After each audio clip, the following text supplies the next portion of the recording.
if any of you guys have seen Chitty Chitty Bang Bang, I felt like the child capturer in Chitty Chitty Bang Bang. Be like, come here, Joey, I have all the snacks. Come into the horse box, like some sort of creepy person.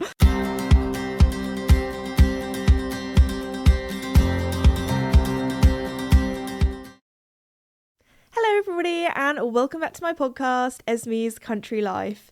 Oh my goodness, I feel like I have a lot to update you on. I feel like I say that every time, but I haven't really talked to you about since I've been back in England. The last couple of episodes are all about me being in Florida, my adventures over there. So I feel like this episode is going to be really lovely, really cozy, just updating you on all the horses. Of course, I've got some interesting stories to tell you about. But before we begin, I just want to say a huge thank you to the sponsor of the podcast, Red Post. Red Post is an equestrian and country store based in the UK, but they also ship all over the world.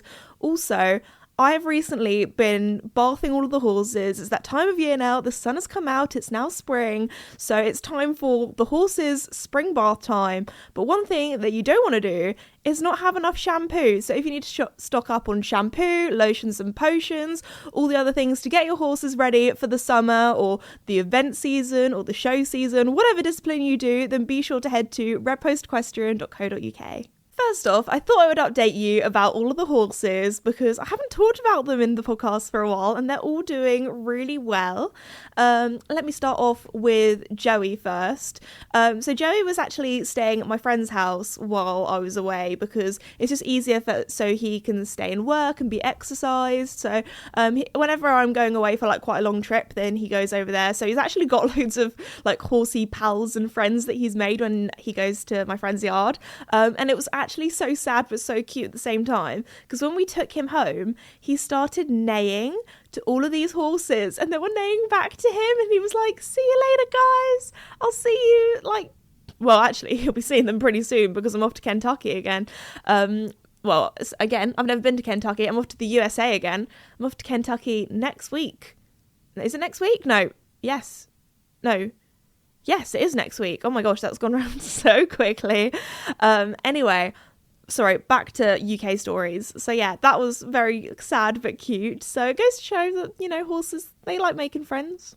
Joey's actually a very sociable horse. Like, he just wants to make friends with absolutely everybody. So there we go. Joey actually has been a little bit cheeky lately. I thought I'd do a little story about him first because the other day, Joey has never really had an issue with loading. When we first got him and first loaded him in the horse box, he was fine. But on the way home, actually the first time I ever took him out, because we got him in 2020, so obviously it was COVID, lockdown, all that kind of stuff. So he was dropped off by his previous owners and then just didn't go in a horse box or a lorry or whatever for like a good couple of months because we were just, staying at home as you should. And when it was finally time where you could, go out to the beach or go to the forest or that kind of thing, doing your kind of hour of exercise, or maybe it was a little bit after that because our horse box actually had like a problem and then we had to wait for ages for this part to come, so we couldn't get out anywhere, but that was fine. Everyone was staying at home anyway. But yeah, the first time we took him somewhere was actually the beach and we had such a lovely time. He was so well behaved. We went for like a little gallop on the beach as well and he was just so good. And then when it came to coming home, he just did not want to come home. I can't remember how long we were there. Joey's the sort of horse where he's definitely not like scared of the horse box. Like some horses, they've had past trauma or they can be a little bit wary or scared of it because you're going from light to dark, and that can affect quite a few horses. But Joey isn't a scaredy horse. He is a horse who just likes to do things on his own terms sometimes. He likes to think that the world revolves around him. So he always has like only child syndrome, even though I have 3 other horses. He just thinks that, if I give any of the other horses attention, he's like, excuse me. He gets proper sassy and upset. So he's definitely a jealous sort of type. So anyway, yeah, we got him in eventually. In the end, he was just like, you know what, I'm bored now. I'll just go in. And then we did a lot of work with him to get him like just seeing the horse box as a place that was a positive place and associated with food. And I don't know if that's because at his previous home he was always in like a big horse kind of lorry rather than our kind of like van horse box. So maybe it was just like not what he was used to. He was used to something bigger. And also last time that he was in a horse box was being dropped off somewhere new and somewhere strange, and he'd never stayed anywhere else his entire life apart from, you know, the yard that he was born at and the yard that I bought him from. So maybe we just thought, maybe, you know, he's not used to this horse box. We need to get him used to it. And also we need to let him know that he's not going to be abandoned or taken somewhere else, that like this is his forever home and he's going to be staying with us for life. We're just going somewhere fun. And, you know, that worked really well. We did like loading practice every day with a bucket of food, and sometimes he would take maybe 5 minutes to load and sometimes he'd go in straight away. And we just did that until like Joey, I would have said before his little blip that we're going through at the moment, before he would almost like load himself, he'd like leap in, he'd be like, okay, where are we going, let's go. And it's really weird because most horses, they are better at getting in the horse box on the way home because they know they're going home, they know they're going back to their friends, back to their dinner or stable or field or whatever, and normally it's on the way out. They're like, where are you taking me, where are we going? Well, we go to the vet, so we're like, I don't know, it's a little bit of the unknown because you can't really tell a horse, oh yeah, we're like going to the beach today, or oh yeah, we're going to the forest today, or oh yeah, we're going to a jumping lesson today. They're just getting in this thing and being like, I don't know where I'm going. So yeah, Joey, for the last, goodness, I've had him 4 years now, for the last 4 years has been fine at loading, and he's always very excited to go somewhere new and that kind of thing. But recently, the other day, I took him to the woods for a hack, and it's one of his favourite places. We went for a little trot around. He was so good. But when it came to loading him on the way home, I don't know why, but Joey was just like, no, thank you. I want to stay here. I don't want to go. And we were like, what on earth is going on here? Because it was so out of character. And it wasn't like it was because he'd had a little holiday at my friend's place and he was worried he was going to be taken away, because he got in the horse box fine on the way to the woods. So we were like, what is going on? Anyway, so we were probably there for about half an hour, and I was maybe 20 minutes, and we're like, okay, something's really weird, something's really off, like why is Joey not getting in the horse box? So I decided to ring Felicity, my instructor, and be like, hey, and this was a Sunday as well, so I felt really bad ringing her, but I thought, she's a horsey person, she'll probably be doing something with the horses or whatever, and the woods that I go to isn't that far away from where her yard is, so I thought, worst case scenario, maybe there's somebody at her yard that could come and help us or come and rescue us. So I rang her, and she was actually away doing some cross-country schooling with horses, and I was like, do you have any advice on how to get him in? And then she was like, oh, like maybe some like high reward treats, because normally we have treats with us, and we did, but they weren't, you know, the good stuff. We actually, I think it was we always have like a bit of his dinner, so his like low-cal balancer, which, don't get me wrong, the horses all love it, but it is low-cal for a reason. Like, it doesn't have much sugar in. It's not like giving your horse a load of sugar lumps or apples or carrots or, I don't know, like really sugary treats. Like, it's very good for them and they love it and they always devour it all. But when you're trying to, you know, coax a horse into a horse box, you need the high reward treats, and we didn't have any of those. Luckily, the woods isn't that far away from our house, so then I had to ring my brother and be like, hi, I hope you're not busy, because I know that you're revising for your really stressful engineering exams. Would you mind if you come and bring some apples, carrots and treats to us to load Joey in, and also a lunge line, because we didn't have that in the horse box, so that's one thing that we're also going to keep in the horse box, because that is another way of loading horses. But anyway, I am definitely I'm the sort of person where I am more good cop than bad cop. Like Joey, I was like, okay, he's gonna get in at some point, because it's not like he's scared of the horse box, it's not like he's got any past trauma or anything like that. He's literally just laughing to himself. He's like, this is so funny, I'm getting all this attention from my parents, and they're just like, well, I'm not his actual biological mother, but I like to think that I'm his mum. I'm his adoptive mum. So we were just there like, come on Joey, in you come, I've got some lovely, I felt like the if any of you guys have seen Chitty Chitty Bang Bang, I felt like the child capturer in Chitty Chitty Bang Bang. Be like, come here, Joey, I have all the snacks. Come into the horse box, like some sort of creepy person. And Joey was like, no. So anyway, my brother comes along, drops off some food. So I have a carrot in my hand. As soon as Joey sees this carrot, he just loads in straight away. He's like, yeah, I'll come in for a carrot. I'll come in. And he just goes straight on. And I was like, goodness me, Joey, what in the world? Like, have been waiting there for like half an hour, 40 minutes, and a carrot. All he wanted was a carrot, and he went straight in. So he was definitely, taking the mick out of us. We were saying maybe he was like, no, guys, you need to calm down. You're rushing around all the time. Let's be mindful. Let's just stand here in the woods, enjoy the noise of the trees and everything, and just stand here. And to be fair, there were a few times where he almost got on and he was like, nah, don't really feel like it. So now this is a little reminder to always bring high reward treats with you whenever you go out in the horse box, and a lunge line too, just in case. Because I would have never thought that we would have had an issue with loading with Joey. So I don't know why that's happened, but there we go. Next up, I thought I would talk about Casper, as he's kind of the next horse in the horse order. I'm going to do it in height order, so we'll do little Duke last. Casper has been doing really well. He's my little Connemara pony. He's 18 now, which is wild. So, I mean, he's old, but he's not old. He definitely does not feel old. I took him for... I don't know why I decided to do this, but as soon as I came back from Florida, I was like, you know what? We'll go for a hack across the fields where he gets really excited. And I thought, yeah, that'll be fine. Oh my gosh, I felt like I was riding a racehorse. He was wanting to zoom the whole time.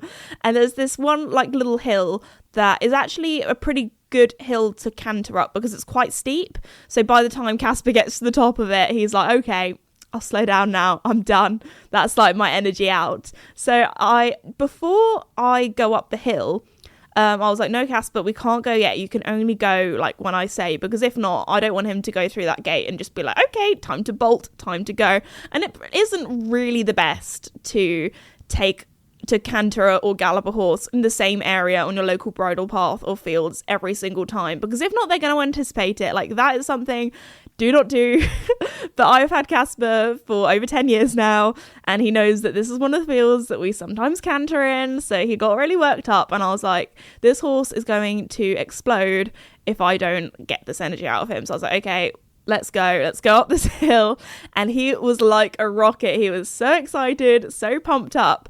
And then when we were waiting at the gate, I don't know, he does this weird thing where it's kind of like a weird hop, buck, leap in the air, which he never used to do. He used to be more of a put my head down, put my back legs up in the air, bronc kind of horse. But I don't know if he's seen Joey do it in the field and he's like, oh, this looks fun. But he spooked at something because obviously he was quite fresh and leaped up in the air. And this is the weirdest horse injury I've ever had, because obviously when a horse leaps up in the air and you're on their back, you leap up too. Normally, when you think of injuries when it comes to horses, you think of either something when you're leading them on the ground, like maybe they step on your foot or something like that, or you think of, oh, you've fallen off. Well, in this scenario, neither of those things happened. I just got launched up into the air, and as I came back down, obviously I went to go and grab a little bit of mane, or like I was kind of like landing on his neck a little bit. So my thumb went onto his neck and I bent it all the way back. And oh my goodness, I was like, ooh, that was a little bit painful. That wasn't very good. And I gave it a little wiggle, because having family members that are medical, they're always like, give it a little wiggle, see if you can move it. And I could move it. So I was like, ow, I'm fine. I'm all good. And then the next day, I think it was either that night when I was going to sleep or the next day, I was like, ooh, my thumb is really hurting, but it's only sprained and it's completely fine now. Maybe like it's like a little bit bruised, but it's fine now. But I was like, that's the weirdest like horse injury. I've never heard of anyone landing on their horse after they've leaped or launched them up into the air and bending their thumb back. So I think that is definitely the strangest horse injury that I've ever had. But apart from that, he was really good on the way back home. Like all the other fields, he was super calm. We just walked. We did not go fast. And there were all the there's like a stud near where us, so there's loads of like mares all in like this big herd, and sometimes my horses do like to show off to the mares, but he was like, you know what, I've got my energy out of me, I'm just chilling with my fam, because we went on like a little family walk as well, because my brother's back from uni, so it was like the four of us, and it honestly was giving me like lockdown vibes, because I felt like the last kind of time that we were together properly as a family of four was in lockdown. And obviously, you know, COVID did lots of horrible things to lots of different people, but I think for a lot of people they see it as a time where it was the last time that they were like together with their family, or especially people my kind of age, because I've got friends that have gone off to uni now or have moved up and down the country, and it was kind of like a real lovely time that I got to still be with, like, I don't know, us as a family of four all together. So going on a little walk together with Casper just reminded me of that, which was really sweet. But yeah, anyway, Casper is doing really well. He's had a haircut since since I've been back. So he's looking super clean, super fresh, gave him a full-on bath as well. And so far, because the fields are starting to dry out, now we always say April 12th or 13th, it's around that time that is rolling the fields time. Our fields are still wet. They are not ready to roll. I bet you they're going to be ready to roll when we're in Kentucky, and then we'll come back and they'll be all lumpy because it's too late and the ground is rock solid, and we'll just have lumpy fields. But you know what? It's fine. We're lucky that we have enough fields that we can kind of rotate them. So, but also a lot of the time when the fields are a little bit lumpy, because, you know, my horses, they like to move and groove around their fields quite a bit. It just, when they just walk on the ground, just kind of flattens it. Anyway, what is the date that I'm filming this? I'm filming this on the 15th. So yeah, we are past the annual rolling date. So it goes to show what a wet spring that we've had. But it's starting to be a little bit sunnier. It's starting to feel a bit warmer. I wore a summer dress yesterday over the weekend. So spring is here. It is here, guys. We've just had a little bit of a wet field spring, that's for sure. But no, Casper's doing really well. I've been bringing him back into jumping again, and he has been loving that. He's like a little pocket rocket. He loves it. So yeah, lots of fun things with him that I'm planning to do in the summer. But obviously Casper's one of those horses where I'm like, he's 18, I don't want to push him to like jump 90-meter tracks like he used to. Like even if I pop like a little like his like comfort height now, which is probably like 70, 80, like if I just pop him around like a little course, he can't really do anything too gymnasticsy either, because just as he's getting a little bit older, it just puts a little bit of like pressure on his joints and stuff, so we don't really do like bounce jumps or anything like that as much. But I've been doing some pole work with him, which has been good, loosening him up, and you know, he's feeling really good at the moment. Anyway, on to Mickey.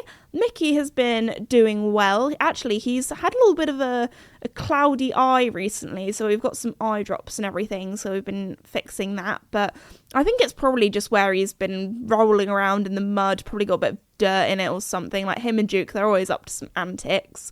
So Mickey, as you guys know, is my first pony who's now retired. He's a little bit of an older guy. He's 25 now, I believe, so he is old. I've calculated, I was thinking, how old is Mickey in horse years? And he's like 80 in horse years, which is wild, because he still runs around with Duke like a 5-year-old. So Duke has definitely been keeping him young.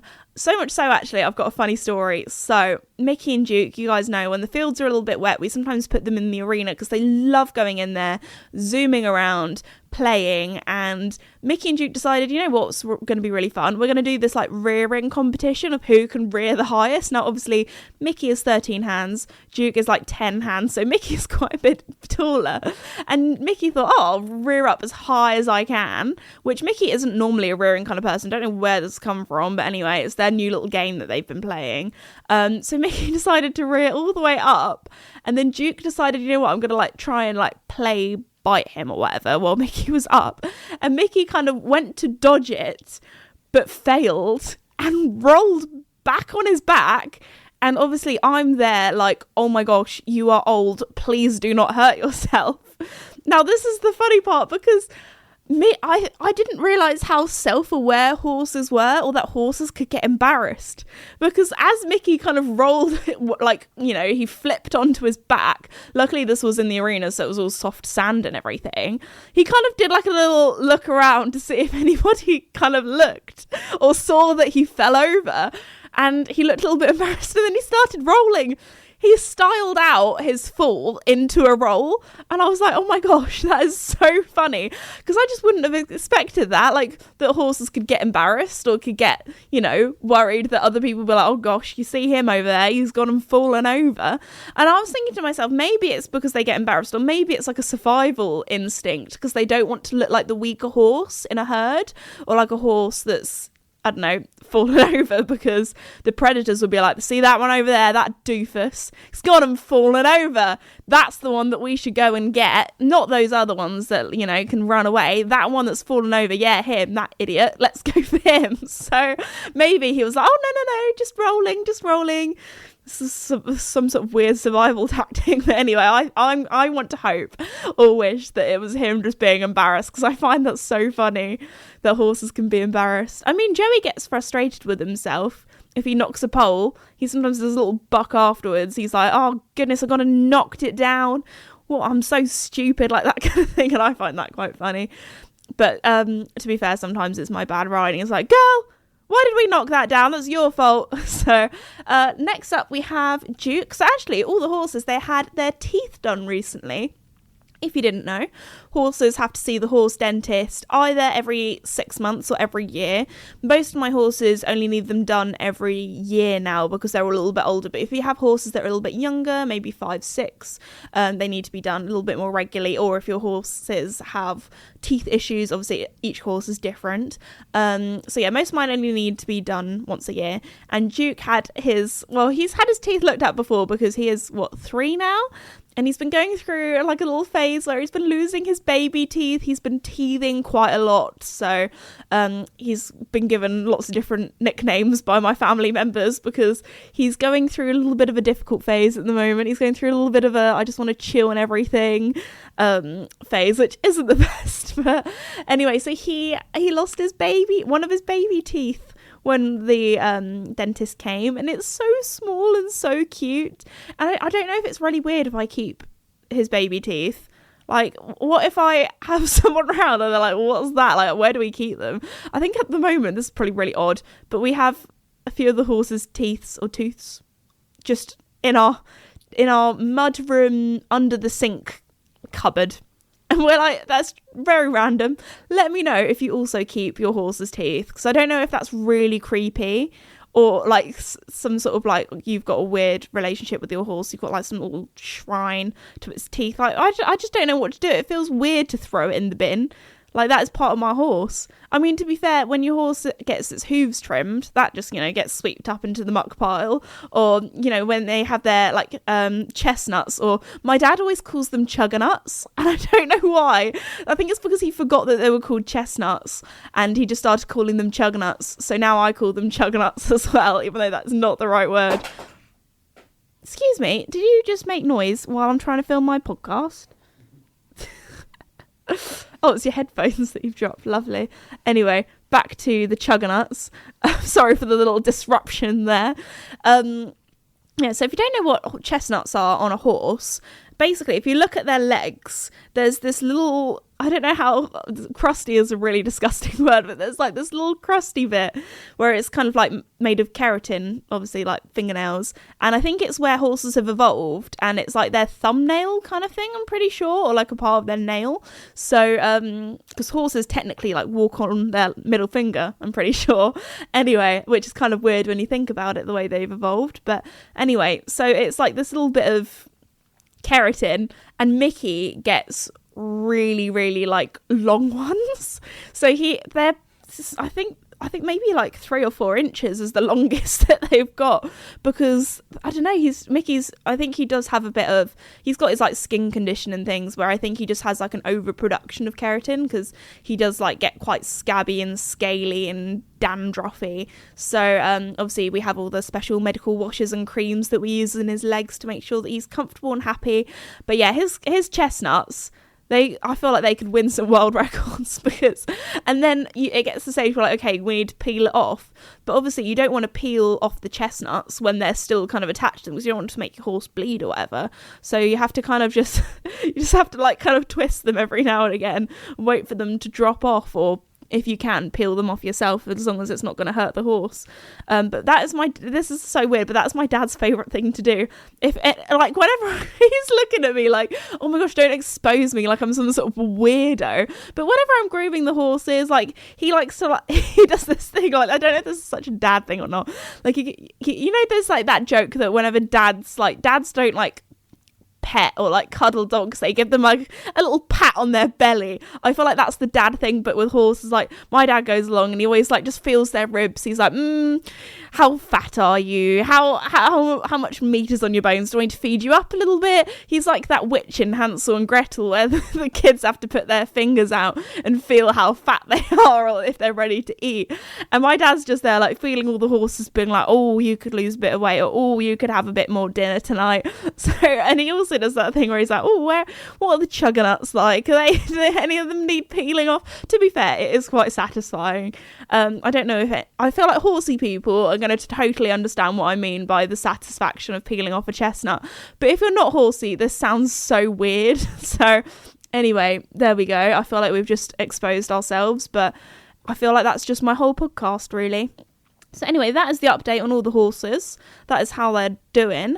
What else have I been up to? Let's make a little check on my notes app because I'm so bad at going off topic. What other things have I been up to lately? Oh, I've been doing a lot of spring cleaning. So I've been filming a little spring cleaning series on my channel, and that is going really well. Oh my gosh, the stables look so good now. I feel like the thing that's actually made the biggest difference was we've got this like old fence that a lot of the time in the summer I'll tie the horses up to when grooming them. And that fence, you know, it's been a bit chewed by Joey. There's a lot of grass that's just started to grow underneath. So I trimmed all the grass, I sanded the fence, and I painted it as well, the same dark grey as the inside of the horses, like stable doors. And oh my goodness, it has transformed the yard. I think I got a little bit of inspiration from being in Florida, seeing all the beautiful painted fences. And do I have the time or the funds or the money to paint all of my fences? No, but can I paint this one little bit of fence, which is at the stable yard, to make it look super smart?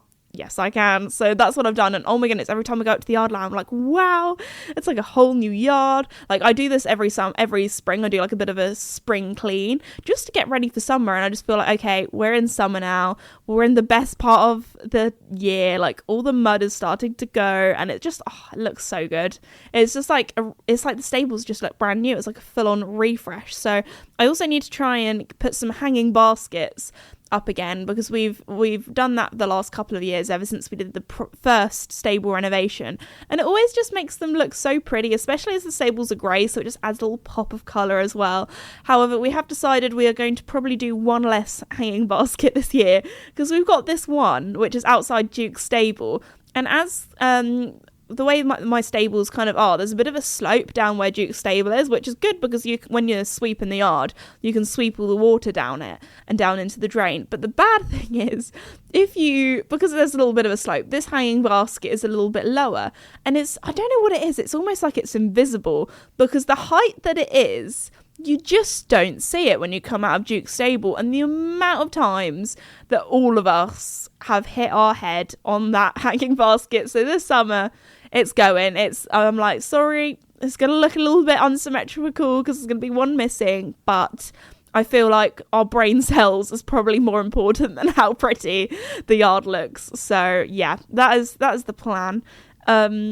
Also giving the horse books a good old clean. Maybe that was one of the reasons why Joey was a bit funny with the horse books, because I did give it a full-on clean. It looked like a whole new horse box, and was probably like, whoa, hold the phone, why does this look so different? But then he got in all right on the way there, so I don't know. He's going through a funny phase, but as long as I got some carrots, hopefully we should be fine.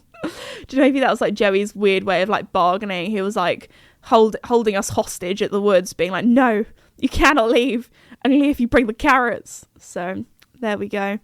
Anyway, what else have I been? Oh, I did some rock climbing the other day. So I used to do bouldering. If you don't know what bouldering, it's basically indoor rock climbing, but you do it without a harness, and it's not as high up as most like rock climbing walls, and a lot of it is done on like, it's more technical, and the grips are smaller, and you have some, and they're like further away.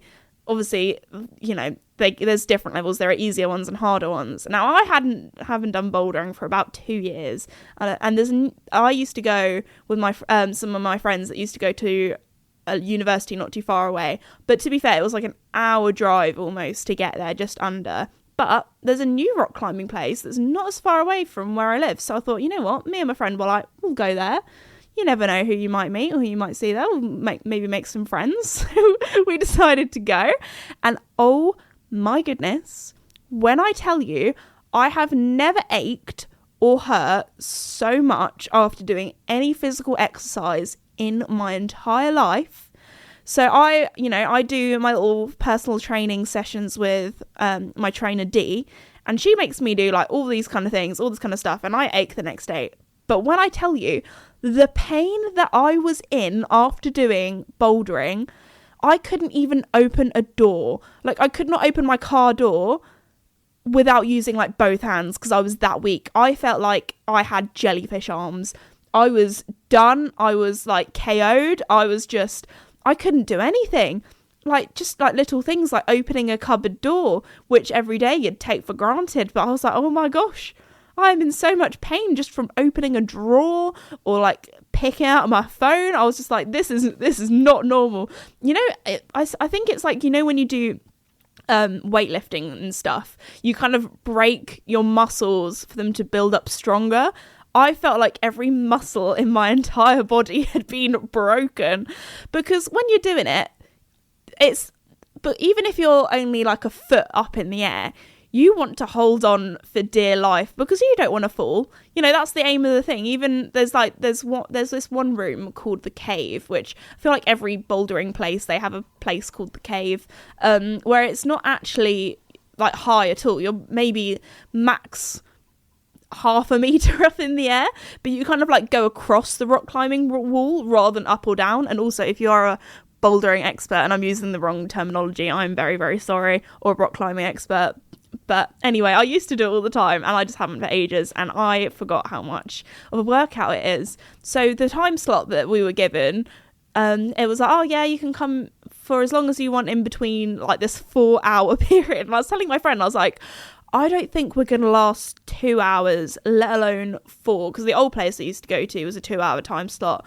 And if I hadn't been for a while, like by the time we got to the hour and a half period, I was done and dusted. So we were only there for like an hour and 10 minutes, but oh my gosh, it is a workout. So if you are one of those people where you're like me and going to the gym and doing like weightlifting is a little bit like, I quite like the machines where, you know, you just like have a little, you know, the little stick and you can like decide on what amount of weight it is. But the idea of doing actual weightlifting with a pole with 2 different weights on the end, and like, I don't know, I just always feel like I'm going to do my posture wrong or hurt myself or do something bad for my knees. But the actual like machines, like I always call them the bum machines because they like, you know, build up your bum or whatever, they're not as scary. You know, you can just sit on them, do your thing, nobody's going to be worried about if you're doing it wrong. But the actual weightlifting, no thank you, that's not for me, unless I have someone there that knows how to gym and can spot me and look after me and be like, yep, you're doing this correct.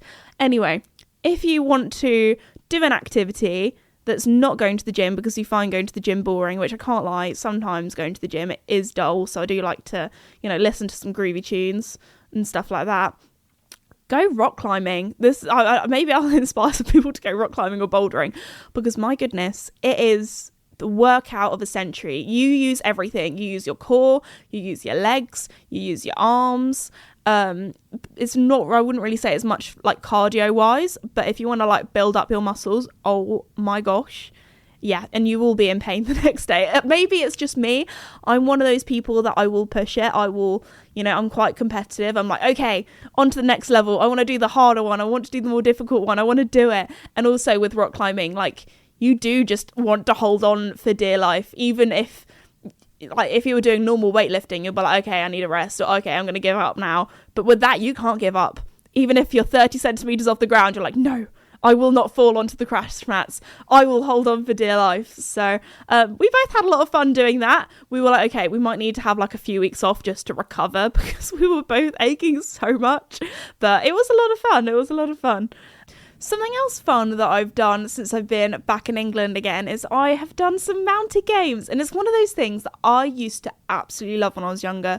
I used to do it on my pony Mickey, and I had so much fun doing it. We were definitely like slow and steady wins the race, and around the time we actually did quite a few different mounted games competitions, but then it started to get a little bit more serious, and we were great because we were slow and steady. Like, we never dropped the equipment. Mickey was never spooky with the equipment. Like, we were all good. But then things started to get a little bit more competitive. My friends started to get a little bit faster on their games ponies, and Mickey wasn't like never a like games pony, if you know what I mean. Like, he wasn't trained to do games. He hadn't done games his whole life like a lot of these ponies had. Like, he was just happy, you know, trying something new, going along. He loved it, I loved it, but we weren't very fast. So we that was also around the stage where Mickey started to get a little bit older. A few more of his medical conditions developed, so we were like, okay, we decided to not continue with games, sadly. But I used to absolutely love it, and I did it again the other day with the Royal Windsor Horse Show, who challenged me because they're going to have the England Mounted Games Pony Club teams there at the show. So if you want to go to the Royal Windsor Horse Show and check it out, go and see them. So I was there with the England team, which was very cool, and went to a training session with them, and oh my goodness, I was put on this pony called Candice. And, you know, riding and getting used to a new horse is one thing, but also doing, you know, a discipline that you haven't done for over 10 years maybe is something else. So I was riding her and I was like, oh my gosh, this is so embarrassing, because I was doing bending and I did like the turns a little bit too tight and I just knocked down all the bending poles. I was like, this is so embarrassing. Luckily, I redeemed myself, and by the end of it they were like, actually, you were really good. So I'll give myself a little pat on the back for that. So I was quite proud of myself. I managed to get used to her, remember how to do things. You could kind of slowly see everything was clicking, everything was coming back to me, like how to hold the equipment, how to do the different things, how to do my little S-bend, I think it's called, when you go up to different areas to like pick up and put down equipment. And there are a few of them that I hadn't done before. So I don't think I'd ever done balloon before, where you have like a little spike and have to pop a balloon. Actually, that is a lie. I have done balloon before, but it wasn't with a balloon. It was with a peasant's head, obviously a fake one, with the Knights of Middle England, where I did night games and I had to like basically stab this fake head with this pointy stick. So I remember being actually quite good at that one, so that was good fun. What other ones did we do? I got to hold the Union Jack flag for flag at the end, which I have done like flag quite a few times before. I feel like that's one of the OG basic mounted games ones. There was one where we had to like dress up in a cow costume. I was the milkman. The other teammates were the cow, and I felt so bad because I can get a little bit too competitive. This poor girl, I was like really like trying to like stuff her head into this cow costume, and I was like, I'm sorry if I was a little bit like too eager putting the costume on. I hope you're okay. She's like, no, it's fine. I wanted to win too. I was like, okay, that's good. But I did forget my milk. I had to run back for my milk, so that was quite funny. I was like, oh no, my milk. But no, I also did vaulting at the end, which I have not done vaulting for ages, and I'm definitely not as flexible as I used to be when I was younger.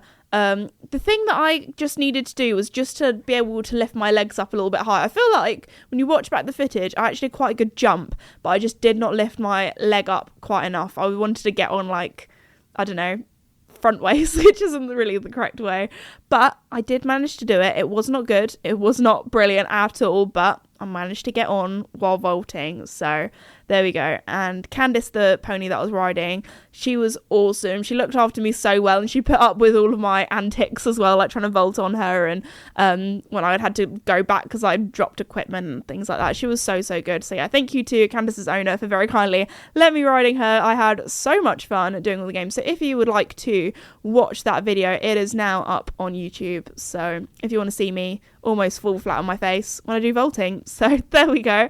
I think on that note, I will finish today's podcast episode off there. I really hope you enjoyed it.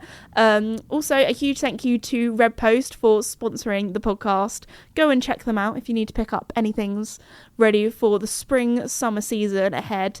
And I will see you all in the next episode. Thanks for listening. Bye.